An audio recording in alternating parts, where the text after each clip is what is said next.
Hello, my name is Henriette and welcome back to my channel. If you are new, I'd love to have you here. Today's video is all about finishing off our patio. As you can see, it's all looking a bit tired following the winter. Now, when I designed this patio, I really wanted it to sit well with our house. So I decided to design a staircase using all three colour bricks, the same as the house. And we also made sure that the coping stones and the pier caps matched the period of our house. Our house was built 150 years ago, which makes it Victorian. I came to the decision that it would be best to start with the jet washing. And to be honest, I absolutely love jet washing. It's so satisfying. Once I start, I just want to keep jet washing everything.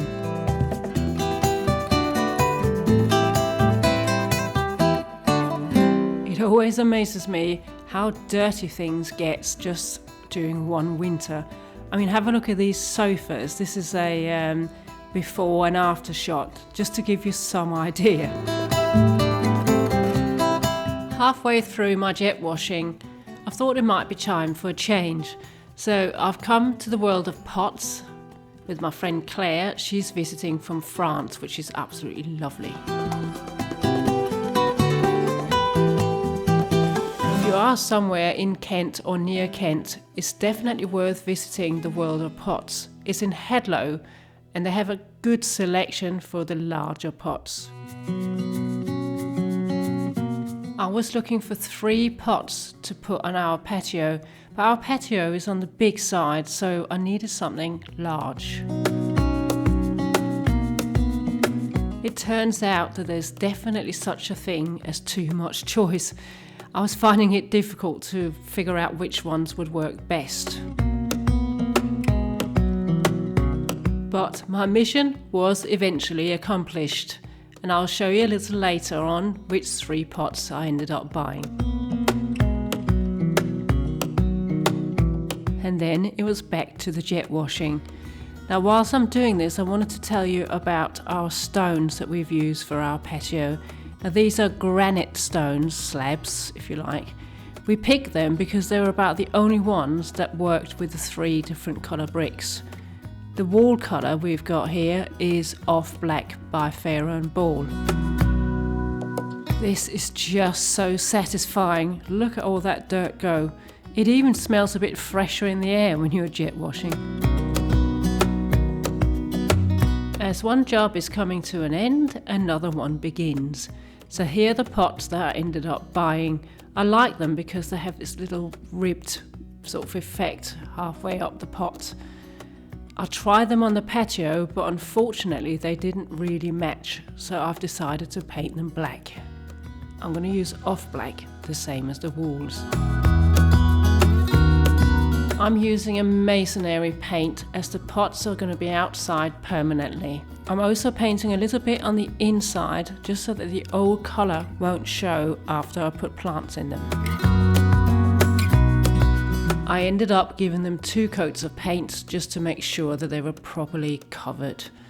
Also, these pots are 100% frost proof, which is why we chose them. Then it was time for another little outing to our garden centre. I needed some plants to put in these new pots. I love coming to the garden centres that we have around us where we live. It makes me so happy every time. I honestly don't think there is such a thing as having too many plants. I let my husband loose with the camera and I'm laughing because it was so funny. He was pretending to be a top-notch cameraman. I've also purchased a 3rd of these big baskets for plants. If you watched my last video, you would have seen the 2 smaller ones being planted up. And the Fatsias, just so you know, are doing much better. As always, I'm filling my pots with pebbles at the bottom, then some topsoil, and I'm going to finish off with some nice compost. I'm not even going to try to pronounce the name of this palm tree, but I'll leave the name on the screen. I've been looking forward to having some greenery on this patio for such a long time, and I'm so pleased with how it's all looking, especially up against the black wall. When I plant new plants, I'll always make sure that I feed them and give them a good watering in. Then it was time to organise the furniture, and I was very grateful to have Claire at hand to help me with this. They're not heavy, but they are a bit big and awkward. So I've decided to set it up in a horseshoe formation, because we have the fire pit in the centre, and I think that's going to work well. The fire pit is made out of Covent steel, in case you're interested. The little tables have an oak frame at the bottom, and then they're covered with zinc. Both my husband and I are outdoorsy sort of people, so this area will be used an awful lot during the summer and the autumn. Our outdoor dining room table is made out of oak, and we've had it for a few years, so it's weathered in really nicely. The chairs came from Neptune. I will check if they're still available, and if so, I'll link them in the description box below.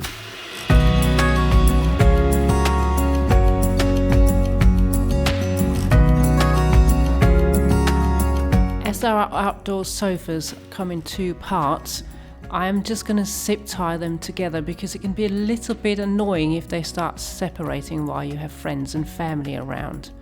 So I just feed a bit of zip wire through the sofas at the back and at the front, and that should do the job.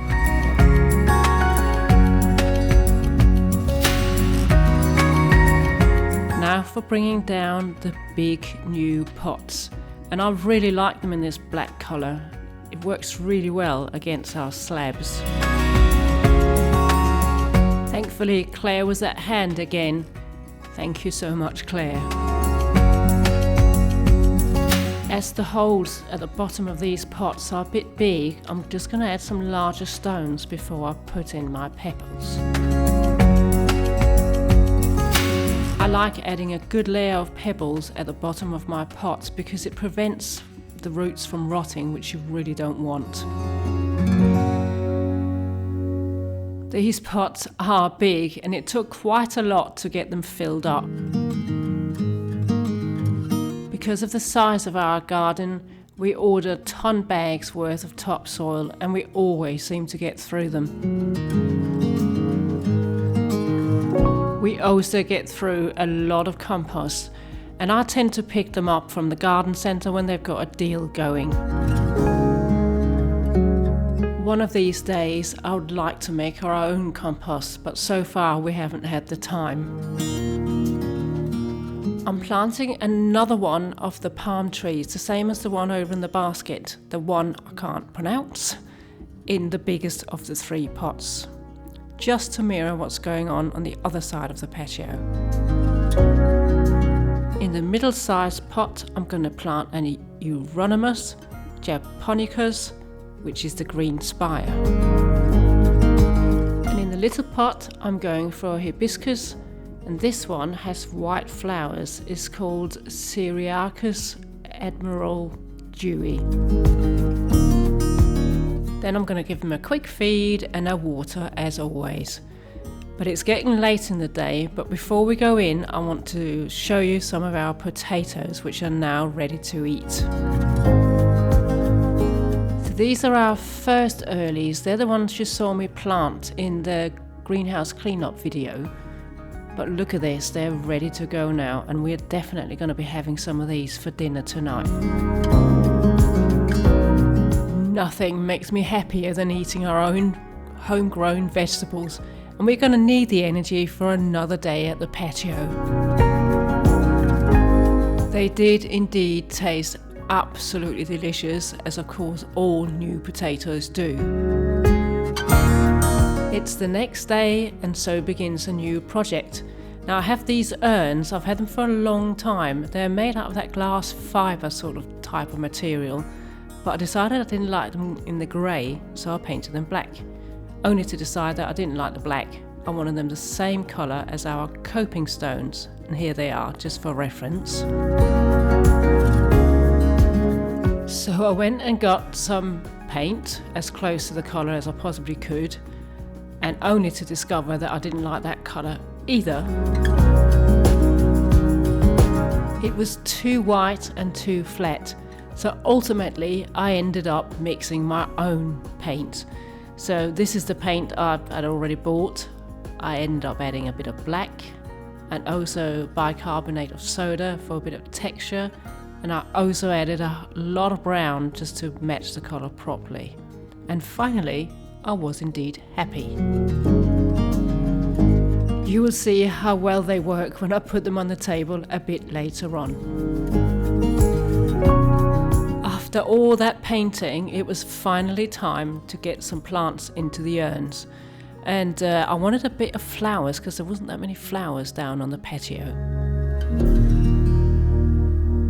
I'm going to plant lobelia, this is the star white, and also verbena, this is the enchantment white. I'm going to finish them off with a bit of ivy that can trail down the sides. And sometimes it's definitely worth persevering. I mean, look at how well they go with the coping stone. I'm delighted. The weather in London wasn't the finest when I filmed this, but I still want to show you what it all looks like with all the soft furnishings. And because it rains so often here, we store our cushions away. If these storage units are still available, I will of course leave a link below. These sofas are not new, we had them in our old house too.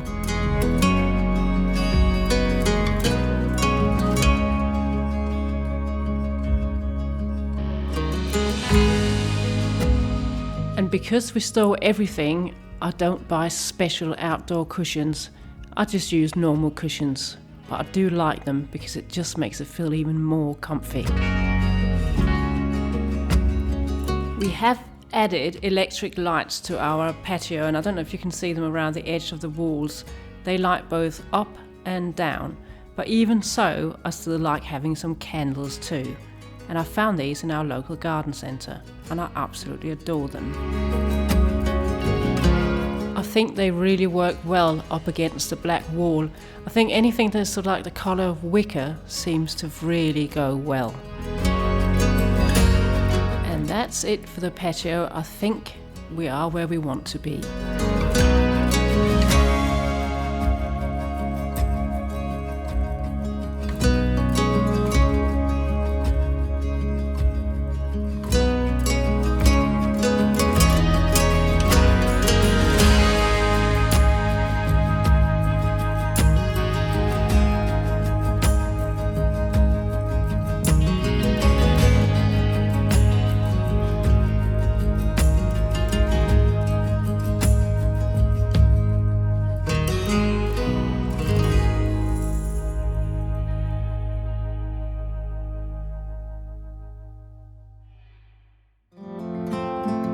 In my last video, I showed you how to make an epic summer salad, so I thought it might be fitting to show you how to make an epic summer cake.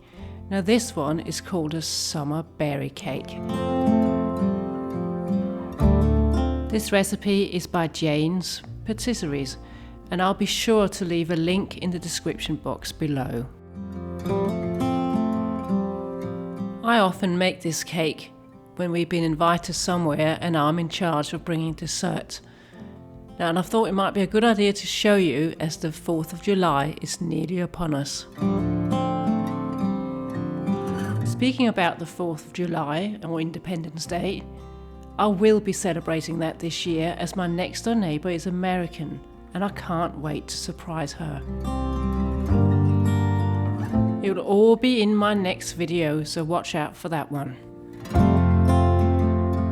Now back to my cake. Now this cake looks so impressive when it's finished, and it looks so difficult to make, but it really isn't. There's 3 parts to it. First of all, you bake the actual cake, which is what I'm doing now. Then you make a coulis, and lastly, you make some filling to put in between the layers. Baking is one of my favourite pastimes. It just makes me happy and I feel relaxed whilst I'm doing it. And of course, the smells you get in the whole house are amazing. I'm just adding my summer fruits here, or summer berries, and I'm just going to fold them in gently. At this point, I should tell you that you can use frozen berries, but they'll produce more liquids, so when baking it, it might take a lot longer, but keep an eye on it. Into the oven they go, and I'm going to set the timer for 40 minutes, and then of course I will check using a skewer, and if they aren't completely baked, then I will leave them for a bit longer. These sponges taste so good, but of course they're very hot, so I'm going to leave them for a while to cool down. But whilst they are cooling, I'm going to get started on my coulis. It's so easy to make a coulis. All I'm doing is putting some of my berries in and adding some sugar. That's it. I stir it continuously just to make sure I don't burn the bottom of my pan. And after it's finished and the fruit has gone soft, I give it a quick whiz and put it through a sieve. Next, I'm going to make the buttercream. And again, this is super easy. All there's in it is some butter, unsalted butter, some icing sugar, and then I add a little bit of coulis to give it that lovely pink colour. And now for my favourite bit, decoration. Now I'm going to slather on some of this buttercream. I don't normally slather things on, but it works for this cake. I used half of my buttercream for in between, and I'm going to use the other half for the top, which I'm also going to slather on. I'm going to use up the rest of my summer berries to decorate the top and the sides. Now I'm going completely over the top because I think it looks so much better. It's a bit indulgent. I'm also adding more berries around the edge of my cake stand, and I'm going to finish it off with the rest of the coulis, which I'm going to pour over the top.